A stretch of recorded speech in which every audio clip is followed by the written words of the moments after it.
Alright, today we're going to change some couplers on the 4-bay ACF center flow hopper. This model here is from Atlas. This model is from Model Power. They look exactly the same on the outside, but there are little differences in the tooling and the way the coupler is going to mount. So first off, we'll go ahead and do the Model Power. And I want to start by removing the trucks. And since this is similar in color to the red couplers, I'll use the 622R from Trainworx. Take those out, see how that fits. Looks kind of like it's going to fit in there with just a little bit of work. So the first thing I want to do is, you'll notice there's a square bolster here. And this is round on the Trainworx model. So all I want to do is just square that up, and I'll do that with the razor blade. I'll just go straight in from this edge and pop that out. I'll do the same thing on the other side. Just wiggle it in there and pop it out.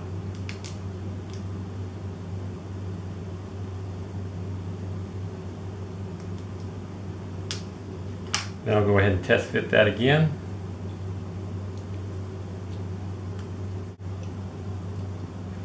And it looks like it's a really nice fit, except my mounting pins aren't far enough back there to mount.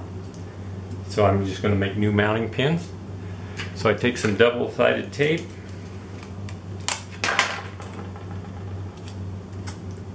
I'll go ahead and stick that down.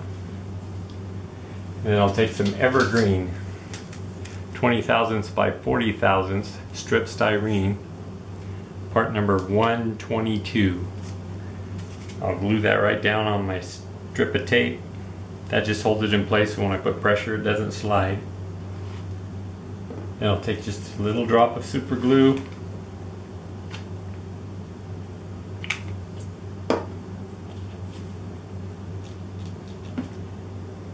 I'll just smear it right on there. And I'll take my coupler, put it in place, press it, hold it till the glue dries, just a second or two. And I'll take my razor blade and make sure that the front's trimmed off flush. And then the back I want to leave just like 1/8 of an inch longer than the coupler. And I'll carefully peel that up off the tape. And there's a new mounting pin on that side. Then I'll take another drop of glue, spread it on there, glue the other side down, press it into place. Again, trim the front of the coupler off flush.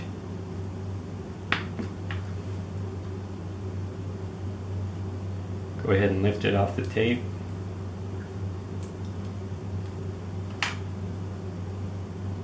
That looks pretty good, so I'll go ahead and test the fit.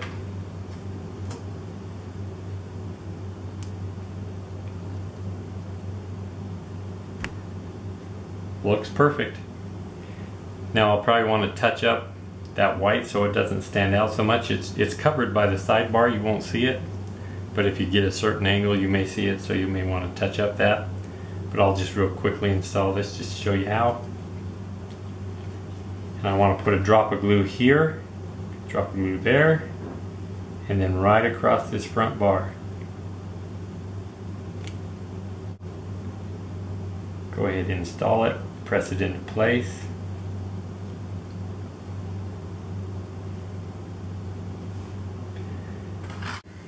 Now I'm going to use some 100-ton trucks off of a Trainworx car with some smooth rolling Fox Valley metal wheels. I want to put the pin in there. This bolster is just a little bit lower than the Atlas, and the car sits a lot lower. So I want to use a microtrain shim washer to put it up to the same height as the Atlas. And then I'll check the coupler height with the microtrain's height gauge. Now I'll take the model power car, check the trip pin height with the microtrain's height gauge. That looks pretty close. And I'll check the coupler height. That looks good. That car's ready to go. Okay, now we'll do the Atlas car. So I want to remove the truck. I'll test fit my coupler. It fits just right in there, except the mounting pins are too short. It makes a good pin, so I'll have to make some more mounting pins, but you can see that it's a little deeper in there to level the coupler. So I'll want to use 2 layers of styrene on this one. So again, I'll use my double-sided tape. I'll put it down on the edge. The reason I put this down on the edge is when I have my coupler and I put that mounting pin on, the coupler's got to set below. If I set it over here, the plastic won't touch the tape. So again, I'm using the 20 thousandths by 40 thousandths strip styrene from Evergreen. I'll glue it down, or I put it down on the tape, get a drop of glue,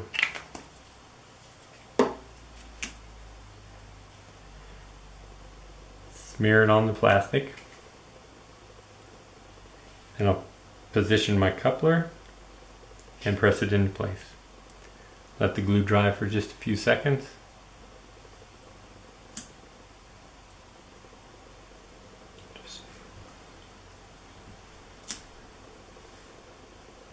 Now I'll take my razor blade, and on this one I want to trim it flush with the mounting pin on the back and flush on the very front. And I want to carefully remove it from the tape. Do the same thing to the other side of the coupler. Add some glue. Glue the coupler down.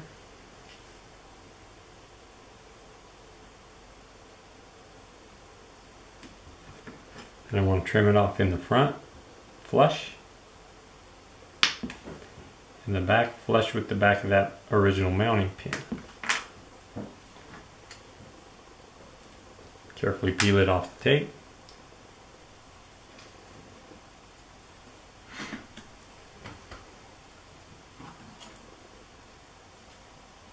Now I want to put another layer of styrene right over the styrene I just put down.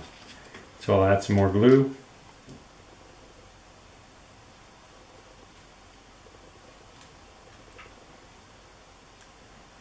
Glue it down, but I want to make sure it's sticking out about 1/8 of an inch in the back for this side.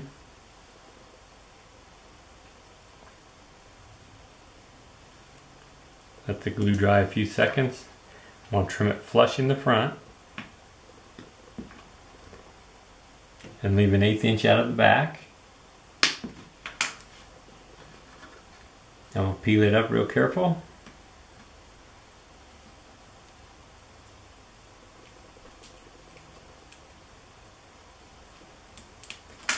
And I'll repeat the step on the other side. Add some glue.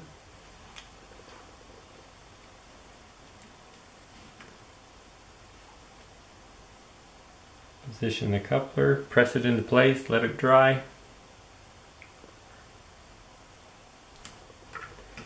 Trim the front flush.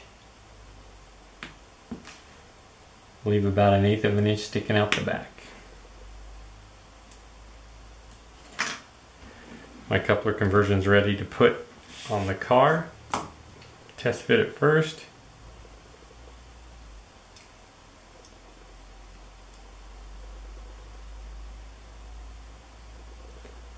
Fit looks pretty good. So I want to put a drop of glue on the new pins that I've made. And then a little bead of glue across the front here.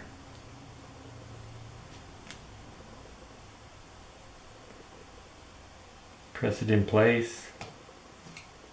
Hold it in place just till the glue dries.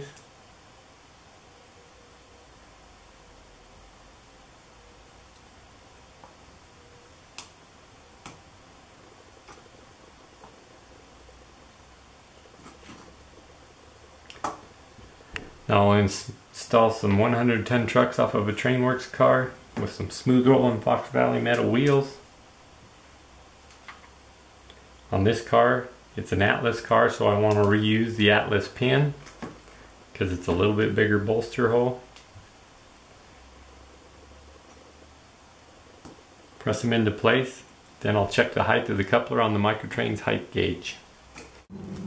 I'll take the Atlas car, run the coupler trip pin over the Microtrain's trip pin gauge, and that looks pretty close.